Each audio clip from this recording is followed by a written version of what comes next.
All right, let's get some impressions. Doug's about to leave, head back to New Orleans. I'm going to stay to the end of the day, but before you leave, Doug, what's your general thoughts? Obviously, we can't give each room breakdown, but anything you want to share? I thought it was a well-run show. I think everyone had a good time. I thought that they had a lot of really good setups, a lot of interesting products. More reel-to-reel stuff than I remember seeing in past shows, and all of it sounded fantastic. Everything was, a lot of stuff was streaming, which also added to a variety of music. You're not hearing the same tracks over and over again as you go from one room to the other that I remember from past shows, and so you have a lot more variety of music. Some of the standouts, the NBL Extremes, of course, Vivid Audio was impressive. I've never seen the block amplifiers. I think it was from Czechoslovakia, as they said, really in impressive. The Vivid room. Yeah, in the Vivid room, real impressive stuff there. Thought Karma sounded good. The Karma speaker sounded good. I think that had MSB products associated with it. I wasn't impressed with any tweaks that I heard in A/B comparisons, aside from maybe the record cleaning concept. But overall, most of the rooms sounded pretty good. I think some of them were just not set up properly. That was a little surprising, where there was just no lower end, or sometimes the speakers were out of phase, things like that, which is, I give them a pass because I know it's a busy, hectic thing. But it's just surprising to me that when you walk into a room and it sounds so bad that no one else would sort of let people know that.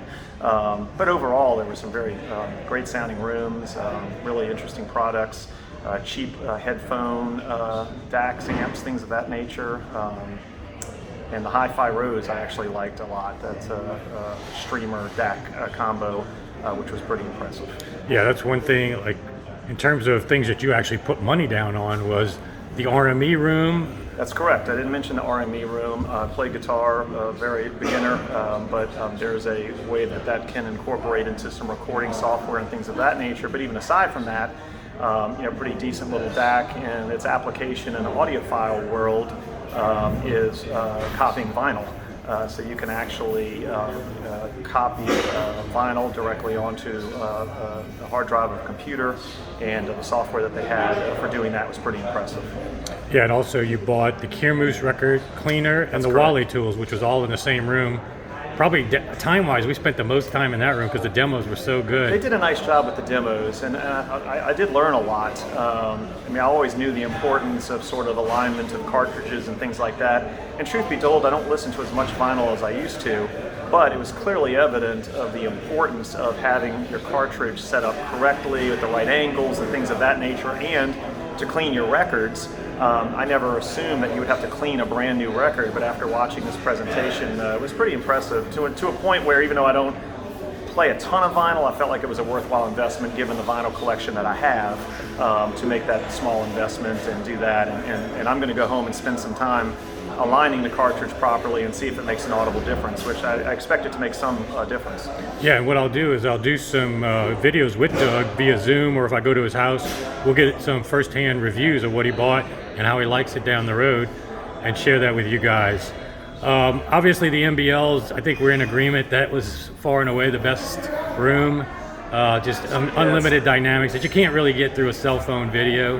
It's kind of an unlimited budget. I mean, we're listening to a $100,000 tape deck, and but it was very Florida ceiling sound stage and presence. It's just hard to beat those omnidirectional speakers, and there's really not any weaknesses that I hear with NBL Extremes, even in a room that may not be perfect. But they sounded fantastic, and between that and the Vivid Audio room, those were the two most impressive overall. But they're also high-end systems. I think the amplifiers were $60,000 or something, and then the preamp was $47,000. So you're not talking about cheap products here. Right.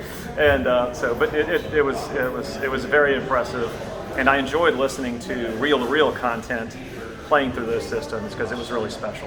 You did leave out one room, Doug, and I haven't even filmed from there because they didn't allow, but Mons Venus had a very dynamic sound system, and they did play Waukesha, which I haven't heard anywhere else, so we cannot leave out Mons Venus, which is the Cirque du Soleil show of Tampa. That did have the biggest sound stage.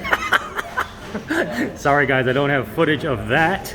but cameras allowed. we got to get Doug on the road so he can catch his flight. But thank you, Doug, for sharing your thoughts. Absolutely, it was a lot of and fun. yeah, more to come soon on his products that he did and some reviews.